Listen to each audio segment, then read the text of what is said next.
eyes gleaming, whose broad stripes and bright stars through the perilous fight, o'er the ramparts we watched, were so gallantly streaming, and the rocket's red glare and the birds sing in there gave proof through the night that our flag was still there. Oh, say does that star-spangled banner yet wave o'er the land of the free and the home of the brave.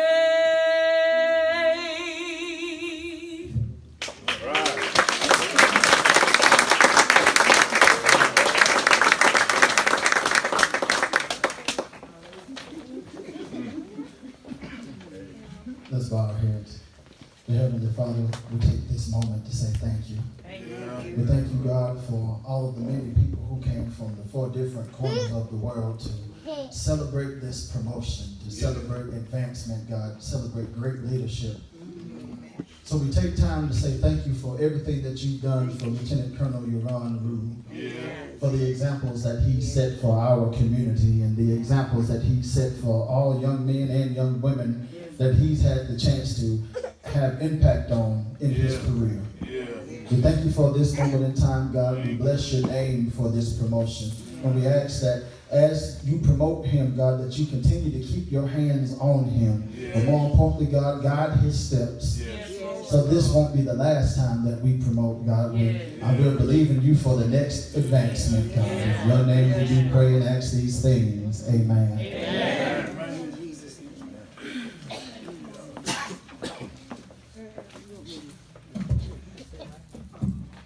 Ladies and gentlemen, please be seated.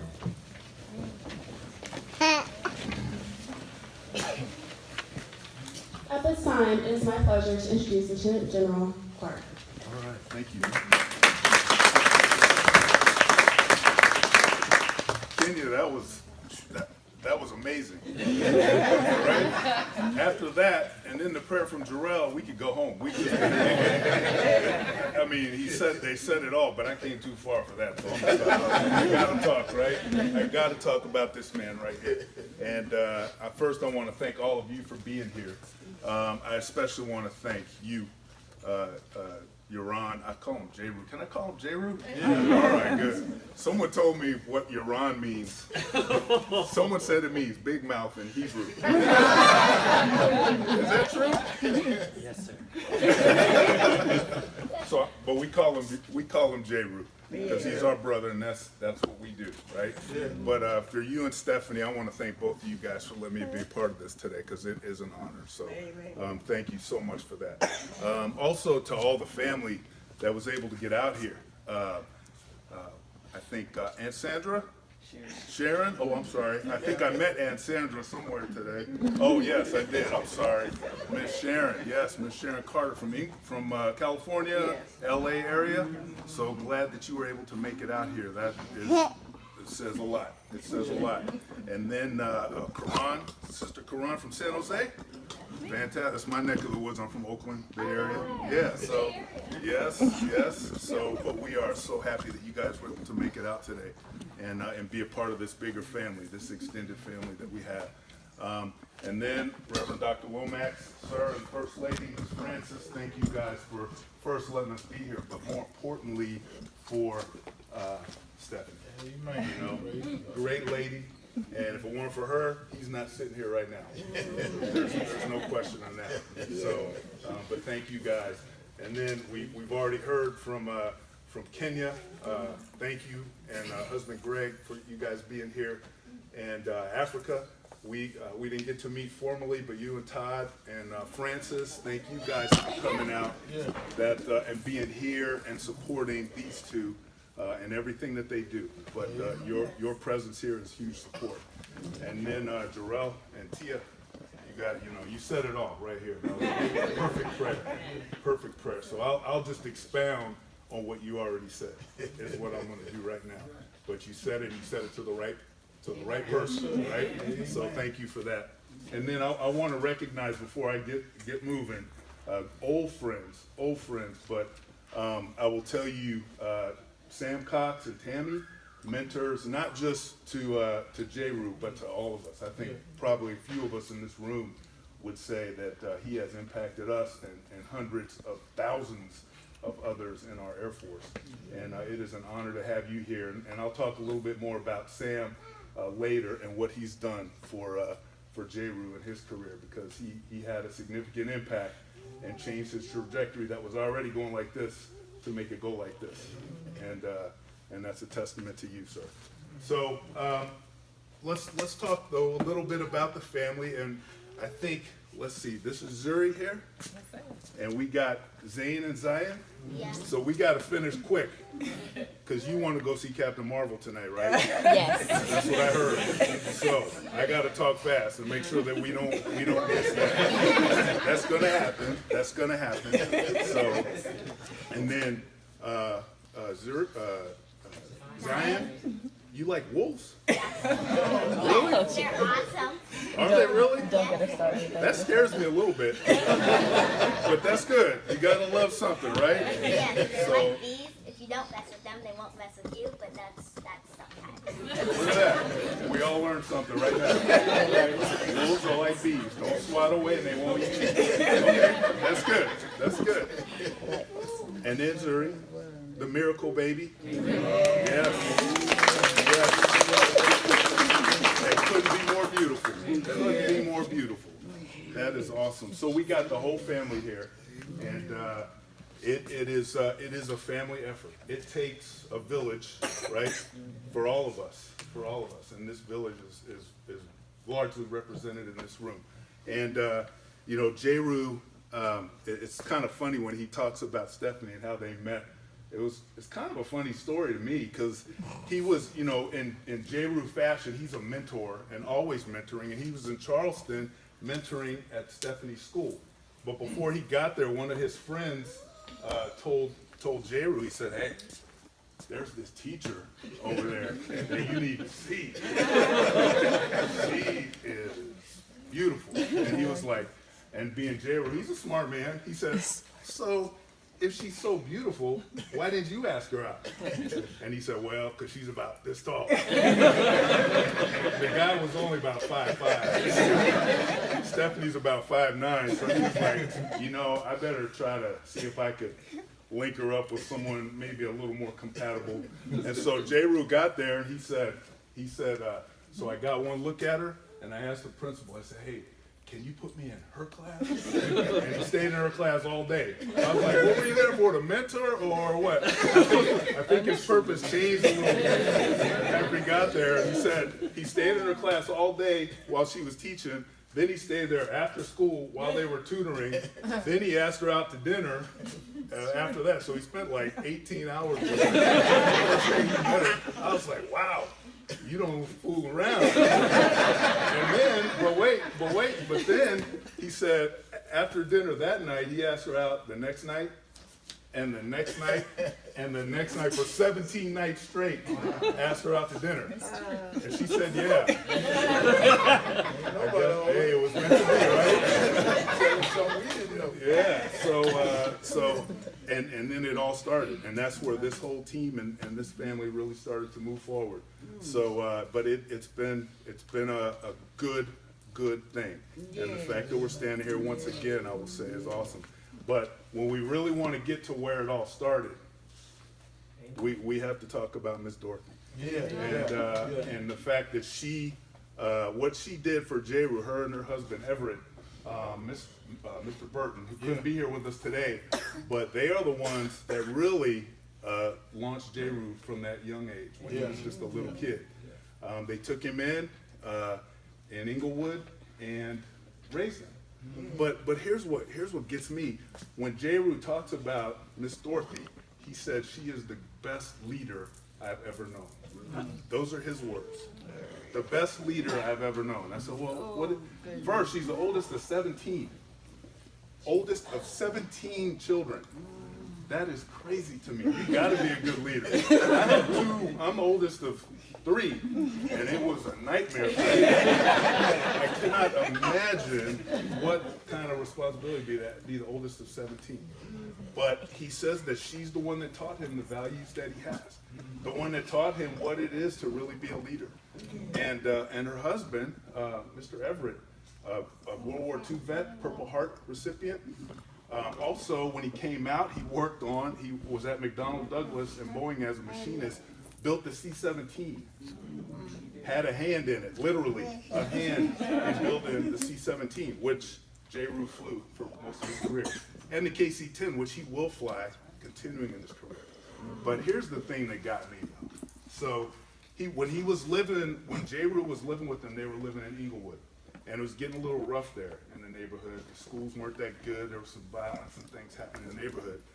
And Miss Dorothy and Mr. Everett decided to move to Rialto, which is quite a ways away.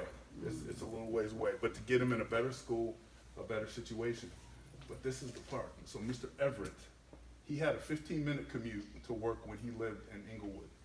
When they moved to Rialto, he had a 2-hour commute to work each way. 4 hours a day on the road that he had to go to his job to make sure that J. Roux got the opportunities that he has today. And he did that for how long? 4 years? 4 or 5 years. 4 or 5 years? Longer than that. I can't take a 20-minute commute. A 4-hour commute is, and to do that by choice. To say, I'm gonna do that, I will make that sacrifice to you. And that's just one example of the sacrifices that they have made. So I will say it is an honor for us to have Miss Dorothy here. That wasn't good. But the fact that Miss Dorothy made the trip and what you guys did for him, I want to say thank you, man. You raised a great man.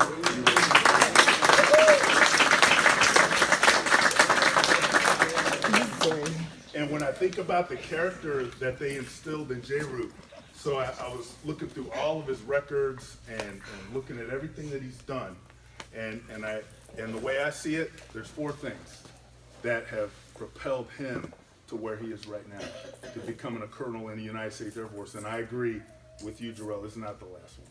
It's not the last one. But it's about altitude, it's about attitude, aptitude, fortitude, and gratitude. All right? Aptitude, attitude, fortitude, and gratitude. The aptitude is that natural ability that he has, and he has plenty of natural ability, and we'll talk a little bit about that. Just skills, but skills and smarts and intelligence is not enough. It's not enough. It's about attitude.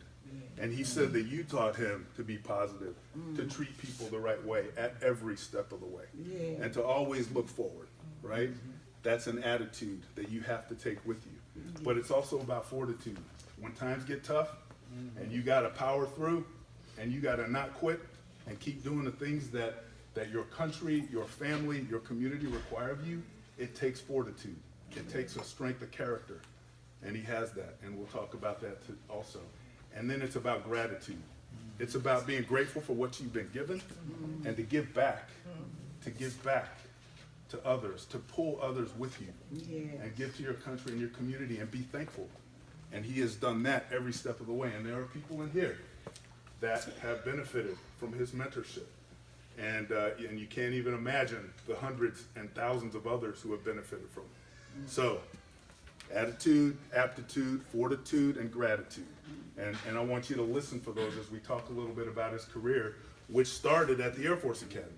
which says a lot about his aptitude, right? He got into the Air Force Academy as an athlete, which also shaped him.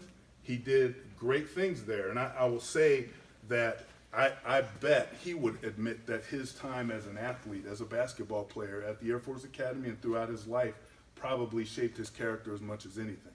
But then you couple that with the education that you get at the Air Force Academy, and I think for J. Roux anyway, it was a winning combination.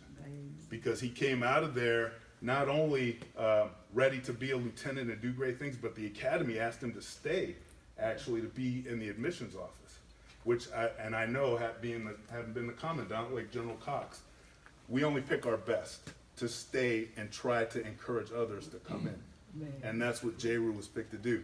But he did that in a way that others don't do. And you read his reports, he just has this ability to connect with people and to help them to understand him, but he also has the empathy to understand them.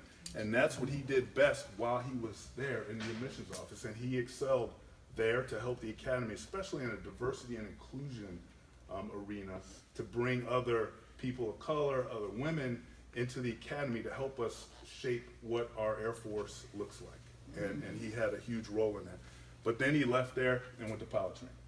And he did a great job in pilot training. He got probably the most sought after aircraft at that time in particular, the C-17. It was only 10 years, I think, or so in service at that point, and everybody wanted to fly it. But J. Roux did well enough to be able to get the aircraft of his choice, and thank goodness he got it in Charleston. Otherwise, this connection doesn't happen. But he got picked for that C-17, and he went to Charleston Air Force Base, and that's where he started flying. And I think those were kind of the years that he established that foundation of excellence, that aptitude, attitude, fortitude, and gratitude that would carry him on through. He in his first 4 months flying the airplane, he had 12 combat missions in his first 4 months. I didn't fly a combat mission until I had been in for 17 years. And he was flying combat in 4 months. And I think it formed the way that he looked at his duty, because he went on to the U.S. Air Force Weapons School to learn how to be the master tactician, to learn how to be the best instructor that the Air Force has. He was the best flyer in his class. And only the top 1% of all operators get to go to this school. He was picked for it, and then he was the top of that class. So you already got the top 1%, and then to be the top of the top 1% of the flyers. And he took that back to his unit and spread it throughout. He helped his unit become the best. And when I say the best, I mean the best. When they had to go into Iraq and Afghanistan, he was the lead tactician to help them to understand how they were going to maneuver their aircraft in those countries, in those battlefields, to get the supplies, to get the people, to get the cargo where it needed to be. And at that particular time, it was really hard because you guys remember all that, the IEDs, if that's familiar, improvised explosive devices. That's when our adversaries were putting basically bombs on the roadways, on the railways. So, and it was having a horrendous impact on our forces. And it was keeping us from getting supplies where they needed to be. So we had to resort to airlift to get it done. And it required a tactician, a person who understood how to employ an aircraft properly, and he taught his crews and his squadron how to do that. He briefed it, he planned it, he executed it, and it was all because he dug in at that weapons school and understood those tactics. And I'll tell you this, his crew in particular was named the #1 mobility crew in the entire Air Force. The #1, I'll say it again, the #1 mobility crew in the entire Air Force. That's him and the people that he led in his aircraft. That is tremendous.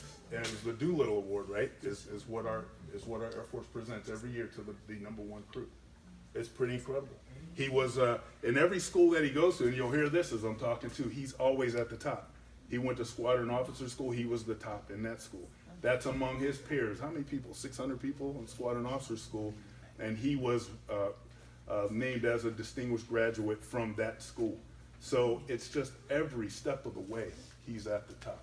He's at the top. It's about that aptitude, right? But it's the fortitude and the attitude that really carries the day for him. throughout his career. So, you know, this is just the first stop that I'm talking about, right? And you're going, he should have been a colonel back then, probably. You know, but he was too young, and he kept on moving. And so he had squadron officer school. He had the weapons school. He was at the top, and that's why I say his career already as a young captain was going like this. But then he got pulled to the Air Force Academy by General Cox. General Cox recognized the talent, but he also recognized that empathetic view that J. Roux has, that ability to connect with people at all levels and of all backgrounds, all genders, all races, whatever it is. He just has an innate ability to connect. And I think one of the main reasons that General Cox brought him in was to help connect with those cadets. As we built a diverse cadet wing, we wanted to also have an inclusive cadet wing. And it required someone like that to work with Sam Cox to help to do that. And J. Roux was key and instrumental. Not only that, but then after he did that job for a year, and then the superintendent, a 3-star general, recognized his talent and said, now I want you to come work for me at the Air Force Academy. So now that he's got 2 general officers that he's worked with at the Air Force Academy, really as a person that could help to, I think, bring our arms around that cadet wing and help those young people to find their way in our Air Force. And he just, and both of them rated him as their #1 officer of everybody who worked for them. He was exceptional, and he is exceptional. And when you have general officers that pull you in and recognize that talent, it says something. But that's where his career now, it was going like this already, now it's going like this. And that's large part due to Sam Cox and giving you that opportunity. He had the opportunity, and then he did something with it, and he took it to the next level. So when he left there, he went on to school, and Air Command and Staff College, and once again, what am I going to say? Graduated at the top of the class. So he wasn't #1.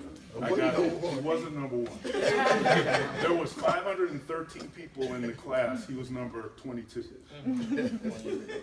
That's incredible, right? That's top, what, I don't know, 5%, 4%, something like that. You know, amazing. Distinguished graduate again. And this is among his peers from across the Air Force, foreign countries, Army, Navy, Marines, all come to this school, and he was at the top. And he was so good that he got picked for a follow-on school called the School of Advanced Air and Space Studies. Is that right? Did I get that right? So it's like, so at Air Command and Staff College, that's the master's degree, right? Now he's going to the next level to be that strategic thinker for our Air Force. And here's the thing about that, though, about his time there. When we talk about fortitude, so his paper, every person in that school has to write a thesis. And, you know, it's a, I don't know, 100-page thesis. It's brutal. It's brutal. It's hard. And everybody looks at it.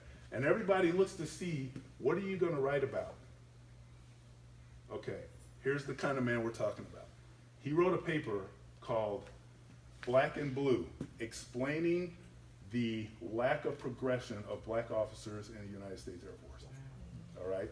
Now, you want to talk about something that is political and fraught with risk and danger, but something that needs to be said and something that needs to be looked at and reviewed? That was a bold move, and it takes some fortitude to do something like that and to tackle an issue like that and to highlight it to the Air Force. And not only did he do it, but he did it in great fashion. His paper was selected as one of the finalists for the outstanding thesis in his SAS class, in his class there. So, you know, when you're with a person like Sam Cox who says, listen, this is an issue that we need to tackle, and you get mentored by people like that, and then you have the fortitude and the aptitude to highlight it to our Air Force, it's a great combination. And subsequently, people have sought him to help us work through some of the issues that we have in diversity and inclusion because of the expertise that he developed while he was in this class. So we have an officer that is just excelling at every opportunity, that's willing to take on the tough challenges and the tough problems, and that's what we need in our Air Force, and that's what we're going to have as he's promoted to colonel and keeps on moving. But it doesn't even stop there. I got a little bit more. Can I keep going? Okay. So after going to SAS, he got picked up to go to the Pentagon. And at the Pentagon, he was picked as a joint planner.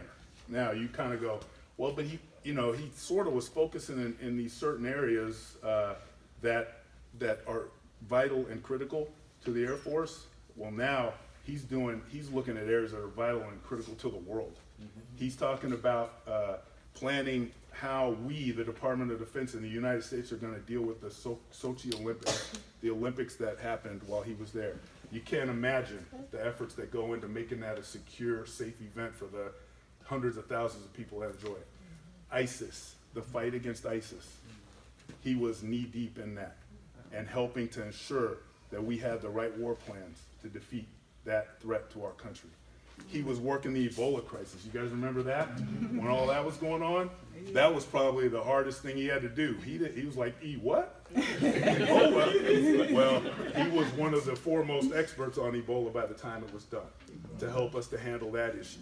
And then the Ukraine, when Russia went to Ukraine, once again, he had to roll in and make sure that we had the right war plans and that we were executing that in the right way and doing the right things without escalating that situation. But these are the kinds of things that he was doing. And it was recognized once again by a 3-star general who said, that's talent right there. And General Steve Shepro grabbed him. And I happen to know General Shepro, and he called me up one day and he said, hey, there's this guy that's here, and he was at the academy while you were there. His name is Col Roux. You know him? I was like, oh yeah. I know him. He said, is he as good as he appears to be? I said, he's better. He's better. And Shep is what I call him, brought J. Roux up as his executive officer. Another 3-star, recognized the talent and brought him in. And now he's working for his 3rd GO directly daily. And he just killed it. He smoked it.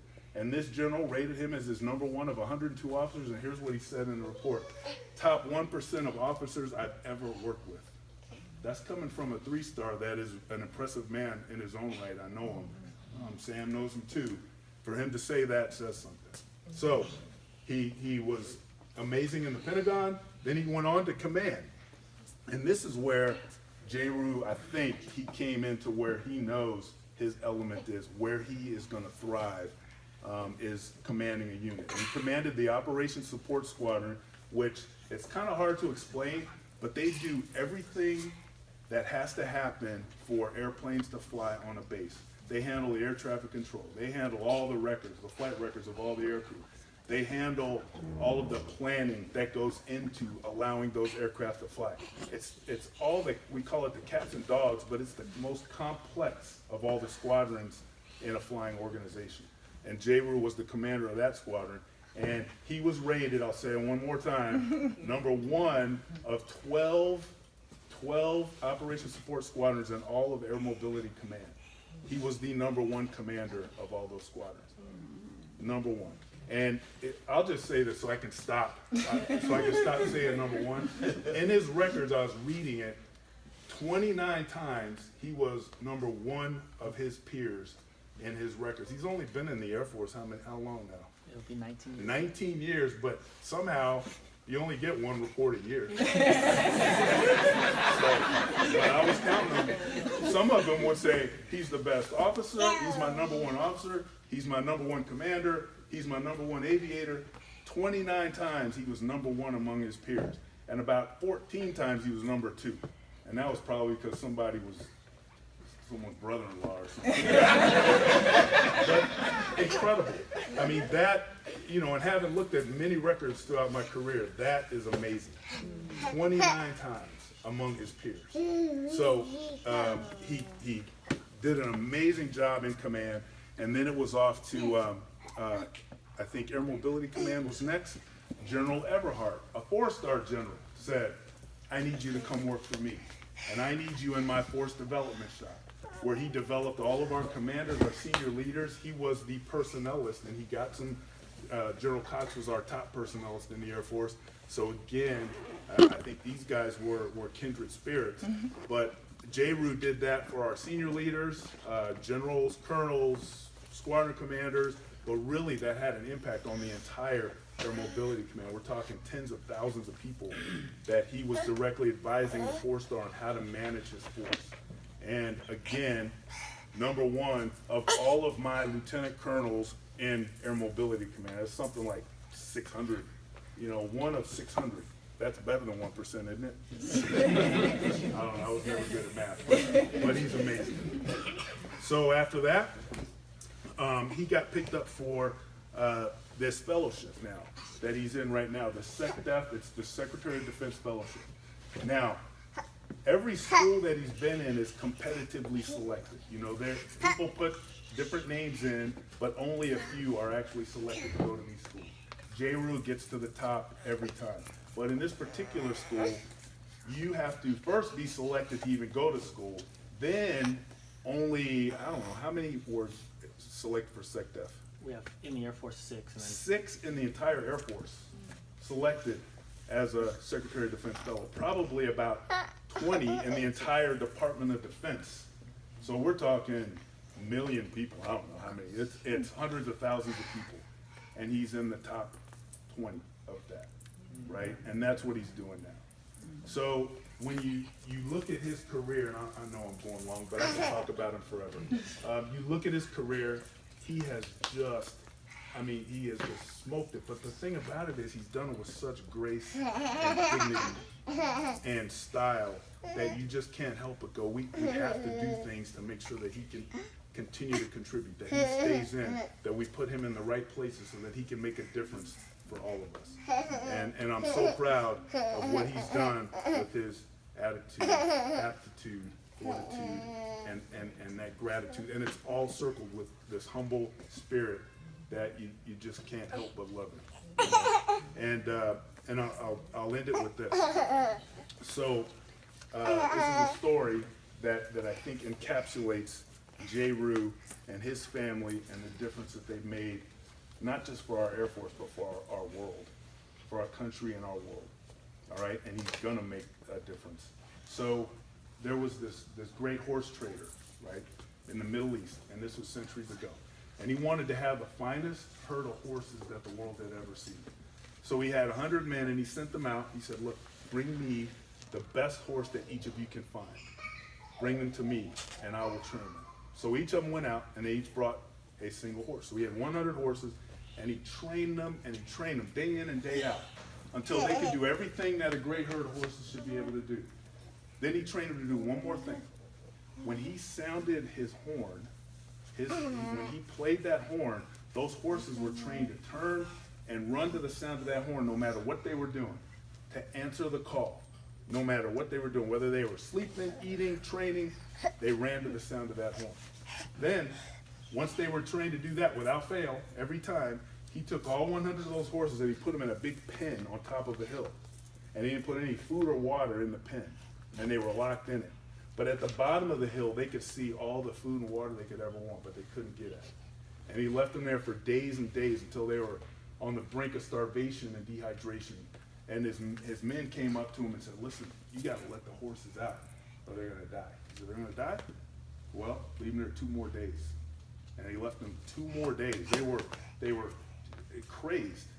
And then he said, okay, open the gates. Let them get to the food and the water. So he opened the gates, and all 100 of those horses started running to that food and water that they needed so desperately to fill their own needs, right? And then when they got about halfway down the hill, what did he do? He sounded the horn. Only 5 of the horses turned and answered the call. The other 95 went right to the food because they needed it. And you can understand that, right? But 5 of those horses had what was in here, to go and answer the call, and to do what they were trained to do what they were called to do. And he took those 5 horses and he bred the greatest herd of horses, the Arabian Stallions.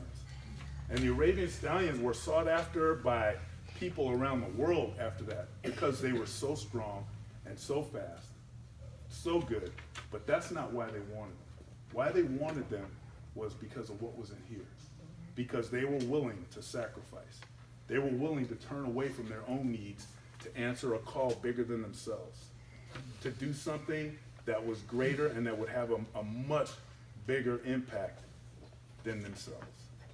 That's what was so good about the Arabian Stallion. That's what's so good about J. Roux. He is a part of that 1% of people. His family is a part of that 1% of people that are willing to do what it takes to make a difference in our world. He makes a difference for the people that he mentors, the people that he's around, the people that he connects with. He makes a difference for our Air Force. He makes a difference for our Department of Defense. He's making a difference for the world because of his aptitude, his attitude, his fortitude, and his gratitude. And he gives back, and it's all wrapped in humility. That's what is so great about J. Roux. That's why I'm so honored to promote him now. And I want to end it with this. He was promoted 2 years ahead of all of his peers. 2 years early, because the Air Force said we need to accelerate this man so that he can continue to do great things ahead of his peers. So, we are so, so honored, so proud of you, of Stephanie, of Zane, of Zion, of Zuri, and all that you guys are going to do for our Air Force. And we appreciate all that you've done already. And to all of this village right here that has helped them along, thank you for being a part of what they have done and what they're going to do. So with that, let's come on up and make this official. Lieutenant General Clark will now promote Lieutenant Colonel Roux to the rank of Colonel. Please stand for the publishing of the orders. Publish the order. Attention orders. The President of the United States, acting upon the recommendation of the Secretary of the Air Force, has placed special trust and confidence in the patriotism, integrity, and abilities of Lieutenant Colonel Yoran Roux. In view of these special qualities and his demonstrated potential to serve in the higher grade, Lieutenant Colonel Yoran Roux is promoted to the permanent grade of Colonel, United States Air Force, effective the 1st of March, 2019, by order of the Secretary of the Air Force. All right.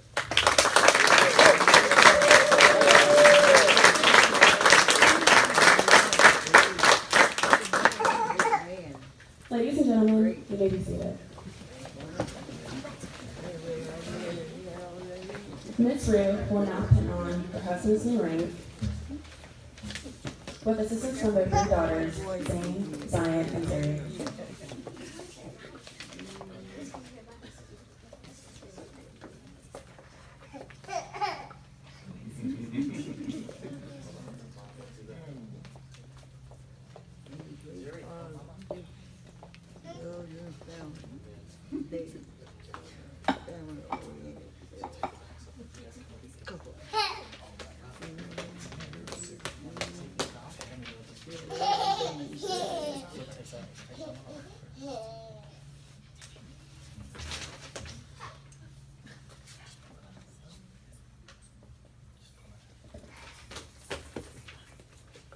No, make sure. There you go. Like that. With the feet down there. You go. Right, right.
gentlemen, please stand as the Lieutenant General Clerk will now administer the oath of office. Raise your right hand and repeat after me. I state your name. I, Ron Hakeem Root, Having been appointed a colonel in the United States Air Force, having been appointed a colonel in the United States Air Force, do solemnly swear do solemnly swear that I will support and defend the Constitution of the United States that I will support and defend the Constitution of the United States against all enemies, foreign and domestic, against all enemies, foreign and domestic, and that I'll bear true faith and allegiance to the same, and that I will bear true faith and allegiance to the same, that I take this obligation freely that I take this obligation freely without any mental reservation or purpose of evasion, without any mental reservation or purpose of evasion, and that I will well and faithfully discharge and that I will well and faithfully discharge the duties of the office the duties of the office upon which I'm about to enter.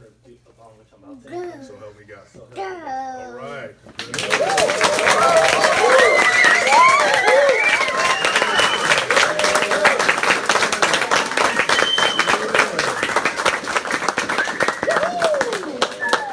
Ladies and gentlemen, it is my privilege to introduce Colonel Ron.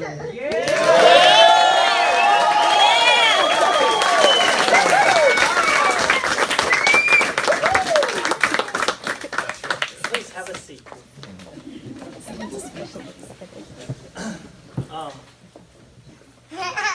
I know, right?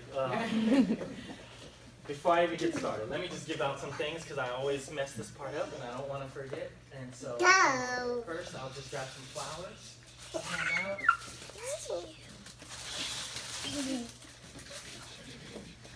I will give everybody. So first, Grandma, for you. Thank you,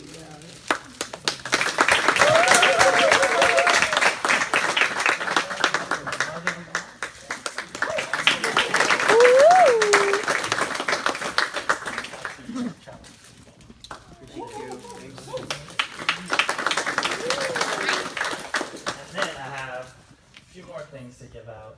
So, in the Air Force, for those of you not familiar, challenge coins are a big tradition, right? And so that's one of the things that we like to do. And so, when I was promoted to lieutenant colonel, I was able to give out some coins to some special folks. So, the first one to my father-in-law. I want to make sure he gets it. Yeah. My brother-in-law Jarrell, who did our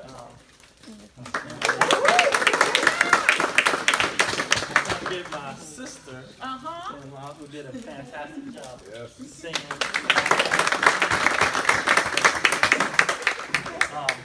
And then I have two more that I want to give out, and I'm getting a little bit out of order, but I will always forget gifts, so I just want to take care of that now. When you get married, it's a new endeavor, right? And so you take on a new family, and when you marry into a family like Stephanie's that's strong and siblings that are there, right? So Stephanie has her two sisters and brother.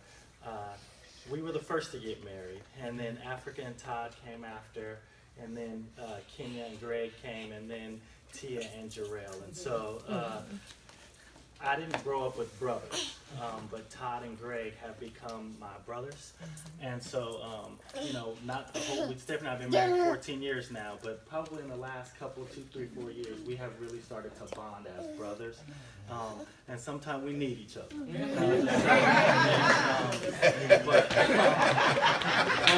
it has been a source of strength. It has been, sometimes, when you professionally advance, it can get lonely.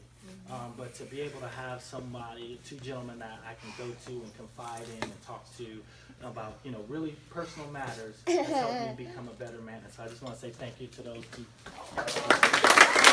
Yes.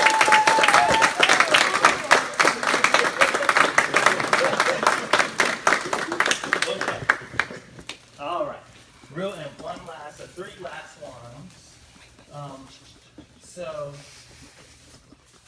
Zane, Zion, and Zuri, because I know Zuri's getting a little restless, but this may hold them. When I first got married, so my father-in-law, he has 3 daughters, and when Zane was born, he said, "Don't worry about not having a son. girls are better, trust me. And, you know, you know, at the time I was kind of like, I wasn't really concerned about boy or girls, but, you know, just happy to have them, you know, but now that I have 3 daughters, his words have never been more true. These girls inspire me. They give my life purpose and meaning, and they are all extremely special. So I just have a small token for each one of them. Here you go, Zuri. I think this one is. Yep, this is Zuri's. This is for you. And this is for Zany. And then for Zion. So thank you.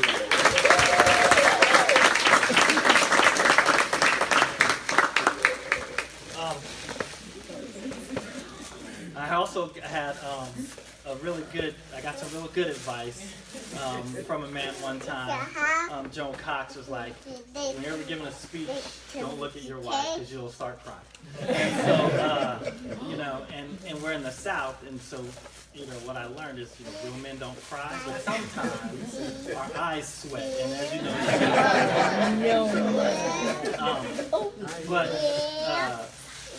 Stephanie is my biggest fan. She's my biggest supporter. You know, like, she has put up with a lot of moves, a lot of lonely nights with raising the children and the things that we've gone through. Even to help, you know, she led the effort decorating this room and putting all that while I was away this past week in Montgomery. You know, and so I just appreciate her for all of her love and support. And so while I could never really give her what she deserves, but this is just a small little token to say thanks, babe.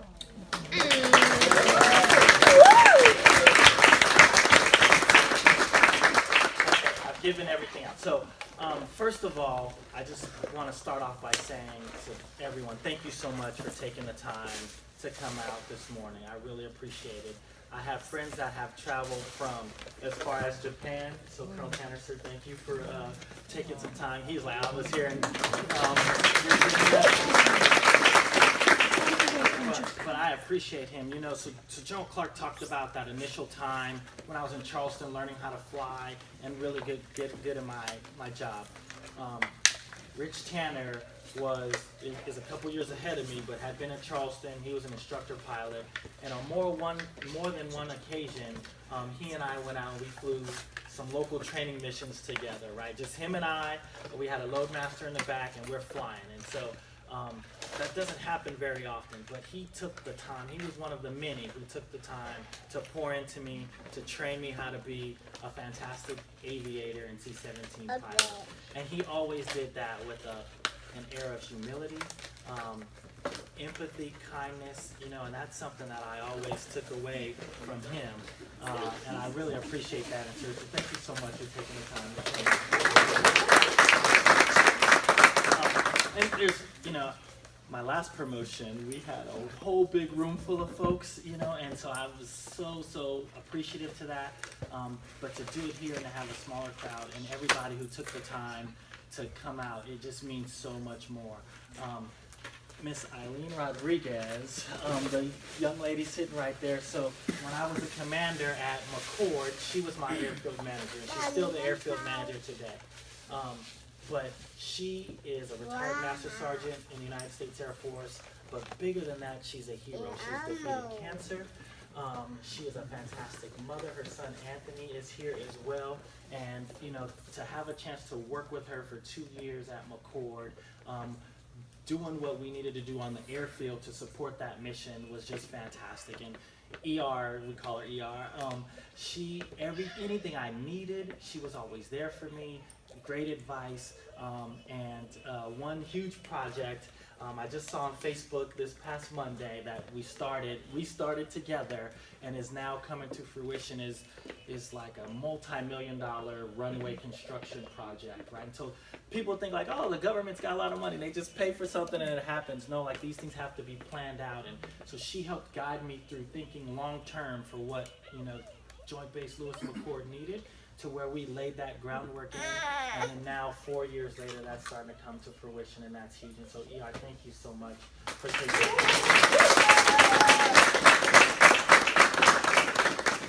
another teammate from McCord is Jennifer McGinnis. So Jen, who came up from Patrick, she's a squadron commander down there. At the time when we were at McCord together, she was in charge of the money. So she was the comptroller, squadron commander, and so we used to say, "Jen, make it rain," right? So she would, but she was in charge of the money. But while we were there together, it is hard for people to it's almost like being a parent. It is hard for folks to understand what it's like to be a commander, except unless you've been a commander. I know pastor in a church is the same way. You don't know unless only other preachers know that burden that you carry. And so Jen and I, we had an opportunity to share in that labor of love together. And I think one of our biggest wins as a command team is that we saw potential in two enlisted airmen who eventually we both pushed. Dustin and Jessica Robb, we both pushed them to put in officer training school packages, and they were able to get accepted. And now today, they are both second lieutenants in our United States Air Force, and we worked tirelessly with both of those. And it's just fantastic. I have the honor of going to be Dustin got into pilot training, and so I have the honor to get to go be his graduation speaker next week in Laughlin, at Laughlin Air Force Base, Texas. But Jen, that was one of the best times that we were there together. I just appreciate you for being a fantastic teammate, and I know we're going to work together again in the future, so thank you so much.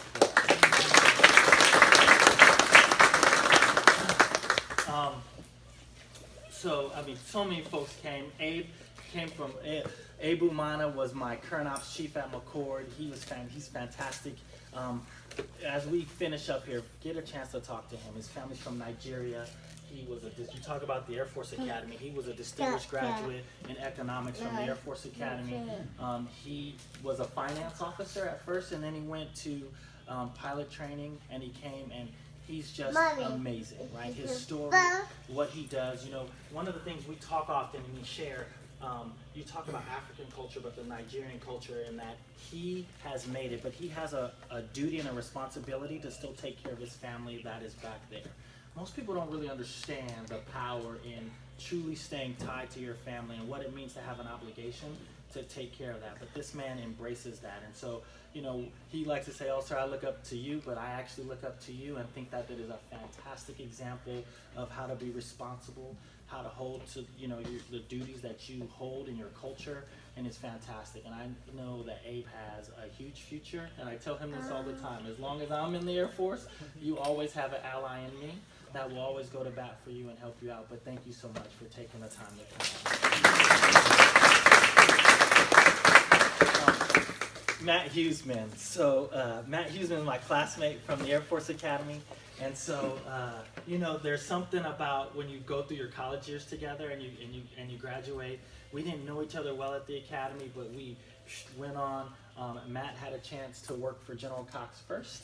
And then Matt and I, we met, we really kind of rekindled our friendship because we had heard about each other as we were coming up when we were at SAS in that. And so we had a blast. We played a lot of basketball. We were supposed to be reading a lot of books. We probably skimmed the books and play a lot more basketball, but I will tell you that if you can't remember anything else, a name like Huseman, you will hear that name again. What a fantastic individual, person, friend. Him and his wife Sarah share in the burden of having daughters, so he understands that it's not a burden, it is a blessing. It is a blessing of having daughters, and so he understands what it's like. But as we spent the last couple days in a course together, and during that time, I just thought about, man, it is fantastic to be able to have lifelong friends that you go through life with, and it's just awesome. So I appreciate you guys for taking the time to come up.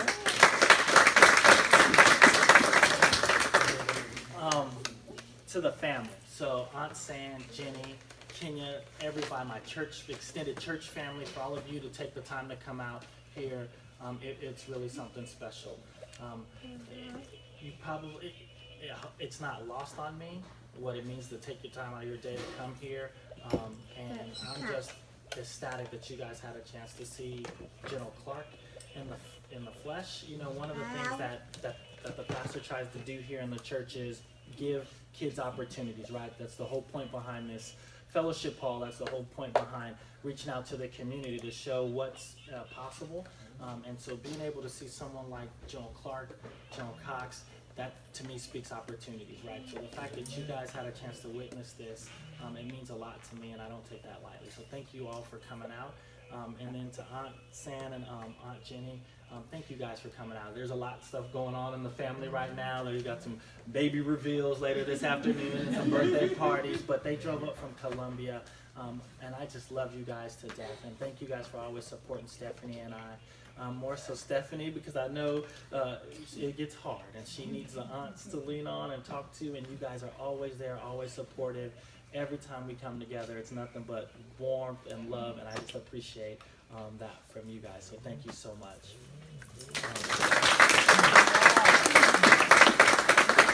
My sister and my aunt, you know, so my grandmother raised me, but my sister and my aunt were there, you know, along the way. Karan came 10 years after I was born, but she, since then, has been there the whole time. And Auntie, I just appreciate you, all my promotions and all those things. You seem to find a way to get there, and I appreciate it. And always growing up, supporting me, her son and daughter, my first cousin, you know, we were a tight-knit group. Literally her daughter, not her son, her daughter, fought battles for me. You know, so I when we talked about living in Inglewood and all that, she put a couple knots on a few young men who messed with her little cousin growing up. And then when we moved to Rialto, she thumped the guy across the street for messing with her little cousin. So I appreciate them. I wish they could be here, but I just love you guys and I appreciate you all. So thank you. I'm gonna be quick. You guys don't know this young lady that's narrating right here, right? So Captain Marvel is supposed to be this Air Force pilot superstar that comes out.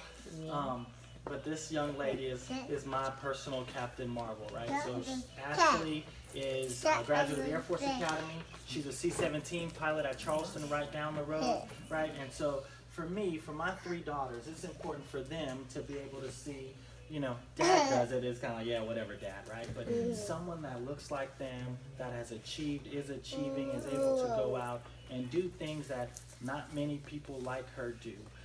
You know, there's about 15,000 pilots in the Air Force. We have about 12 in the mobility community that look like her. So out of about 5,300 pilots-ish, give or take, there's only 12 African American women who fly airplanes, right? And she's one of them. And so she's fantastic.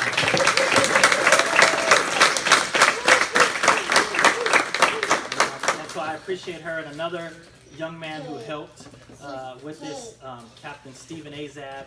I wish you guys could meet him. He is an amazing young leader. He will be somebody in our air. He is a somebody in our Air Force, but he's going to go far. And he's fantastic. He's out flying right now, actually. And so he couldn't be here today, but he helped put this all together. And so just I want to acknowledge him while we're there. Joe Cox, sir, thank you so much for taking the time, and Tammy. I appreciate you guys so much. So Joe Clark, he talked about me going out to Colorado to do that.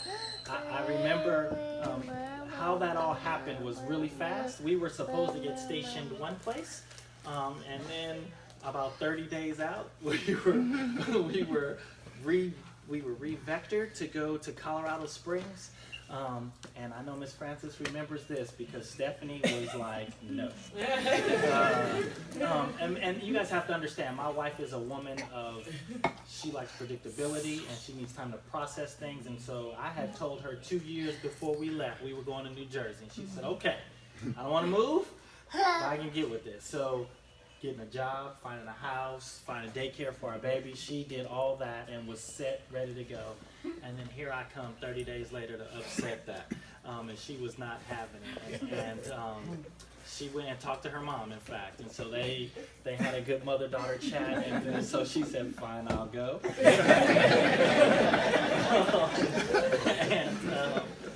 and so, but from that,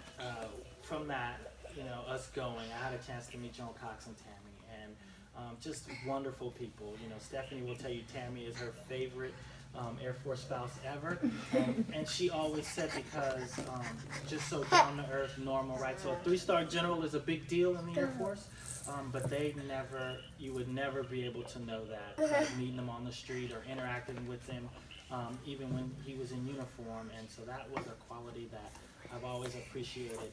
He's not a bad basketball player either, and so that was another thing we had in common. And so our days of going down and playing on the hardwood with cadets was always fun. But in that, I learned so much from you, Joan Cox. And my mom and dad aren't here, and they weren't around. My grandparents raised me, but later in life, I reconnected with my dad, and we're building on a relationship now. But I will say, from a professional standpoint, General Cox has been like a father to me.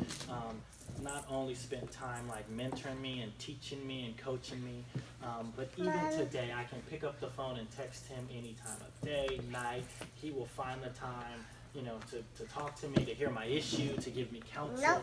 And that's special, right? He's got his own son and daughter, right? And so he could be spending that time with them, but he chooses to do that with me, and so that is a very special relationship that I appreciate. And so thank you so much for that.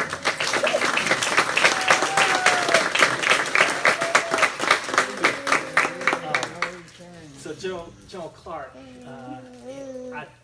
I heard of him when I was a cadet. The very first time I laid eyes on him was in 2006 at a Tuskegee Airmen Convention. And Joe Clark, he's a big man, and so he was just kind of strolling down the hallway. We were it was at a hotel in Phoenix, Arizona. He probably doesn't even remember this, but he was a wing commander at the time, and I was with Kenyatta Ruffin, and Kenyatta was like, "That's Joe Clark, that's Joe Clark," and I was like, "Oh, okay, who's he?" And but he was like a wing commander, and he just had this aura, right? And then he led a couple panels, and I had a chance to hear him speak, and I was like, man, that guy is amazing. And so when he was picked to come to the Air Force Academy to be the commandant behind General Cox, it was amazing. You guys had a chance to hear him speak, and all the things he said about me mean so much, but to see him inspire airmen is amazing, right? Like, people literally will run through these walls for him today. Nobody that I've ever run into has a ill thing to say about General Clark, and he's just a fantastic leader in our Air Force. I hope and pray one day they make him a 4-star, because we need his leadership in our Air Force, and he's amazing. His wife Amy, he's got a son, Milo, and his daughter Zoe, so they got the Z names as well. But they are a fantastic family. And if we get a chance in the back, so you guys can talk, you have to hear the story of how he met his bride, which is fantastic as well. But sir, thank you so much from the bottom of my heart.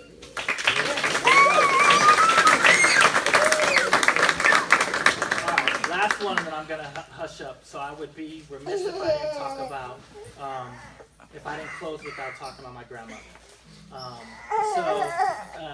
Joan Clark talked about it. So she, took me in. My mom and dad were never together. Issues going on, and she took me in. And it's funny.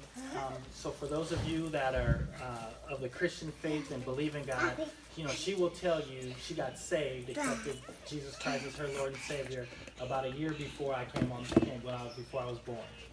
And so she always says the Lord saved her for me.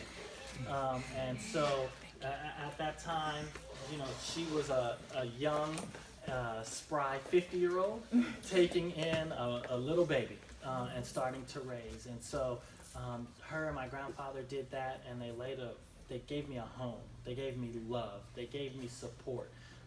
We didn't have everything, but I probably got the most of anything they had to give is what I was able to get. And so they sacrificed a lot. Everything from when we needed extra money in the house, she would go clean houses of folks, right? And would bring that back. Whenever I was gonna go play basketball and needed some shoes or this and that, she'd go figure out a way to rustle up some money. You guys probably never even heard of this store called Fedco. Right, this store Fedco, and so she would go into Fedco and would get shoes and clothes and things like that, and made sure I always had everything that I needed to go, and has been a support along the way. When I got accepted to the Air Force Academy, she said, I don't know about this. You ain't never really been away from home, and I don't know if you're gonna make it, right? And I said, oh, I think this is the right thing to do. And so the minute I left out the door, she was like, well, now you have to finish. And I wrote her a letter in basic training saying, would you be too upset if I quit and came home? And she was like, no, I'll always love you, but you're not gonna quit. And I have never quit anything in my life. And part of that is because of what she's instilled in me. And so, we pushed through and made it through the academy.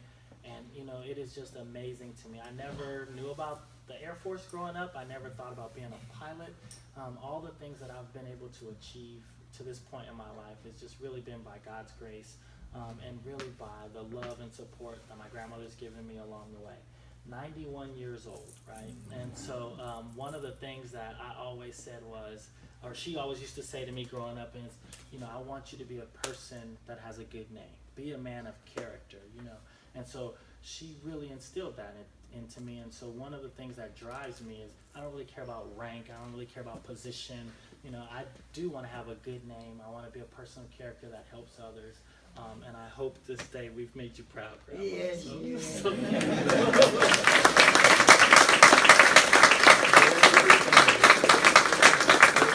Okay, I know I probably missed some people, and if so, I apologize. I could go on and on and on and on, but I will close with saying this. Stephanie, I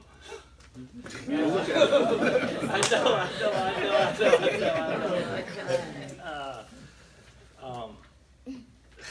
So you're often underappreciated. There's not enough hours in the day for me to truly tell you how much I do appreciate you. What you do for our kiddos, the things that we have overcome together. And I probably don't compliment you enough. I don't praise you enough. I don't give you enough public acknowledgement, but from the bottom of my heart, I love you and I appreciate you for everything that you've done. So with that, I just want to say thank you.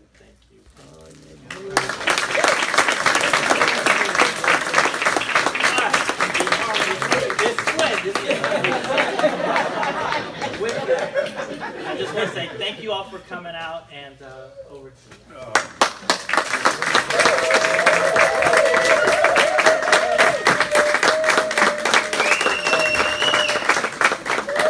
Ladies and gentlemen, this concludes today's promotion ceremony. Please stand for the singing of the Air Force song. After the ceremony, please join Col Roux and his family for an informal reception immediately behind you. Thank you for coming. All right, hold on one second. We're going to see if this works. We're going to try. We're going to do the Air Force song. So if you have the back of your program, if you need the words. Go ahead, Mike. Let's see. You ready to? You ready to sing? Okay. Here we go. We're going to try. Maybe.